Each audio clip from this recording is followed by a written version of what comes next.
мен Исус. Вие сте с прогнозата на времето на АТВ, а тя е студена. Пингвин да си пак ще да мръзнеш. Очаквани кучество ще има да мръзнем по цели нощи. Особено ако сте в Тронхайм. Ще има ниско атмосферно лягане, но чак лятото. Ще ви изгръзнат пръщетата, а на някои и крачентата. Но вие продължавате да вярвайте. Ето го и дядо Коледа.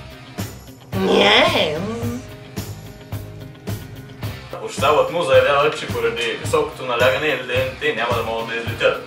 И ще почакате да подаръци чак до юни. Но нека сме спокойни, защото в цяла Европа ги чакат дъждове, градушки, урагани, ветрове. Циклоните ще надвияват над циклоните и много къщи ще останат без покриви. Но те ще продължат да вярват. Довиждане и внимавайте с печката, че да не запалите къщата. И все пак гледайте от добрата страна, че поне ще се топлите. Вярвайте и до следващия път!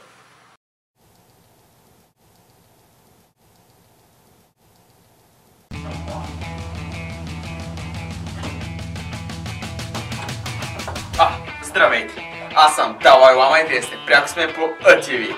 Днес си говорим за пътя към Тронхайм. От Варна до Тронхайм пътите 1 ден и 15 часа, стига да няма трафик. Минавате през Румъния, Унгария, Чехия, Германия и Дания. Пътят ще очертава да бъде прекрасен, защото минавате през ред по-развити държави в България.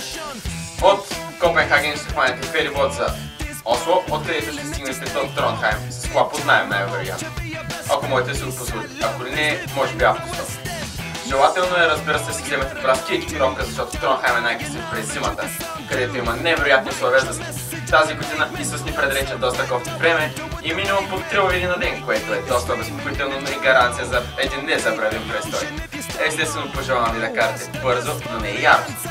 Отидете живи и здрави, а се върнете както може. Това е всичко от мен за днес. Да, Лай Лама, останете с програмата на АТВ.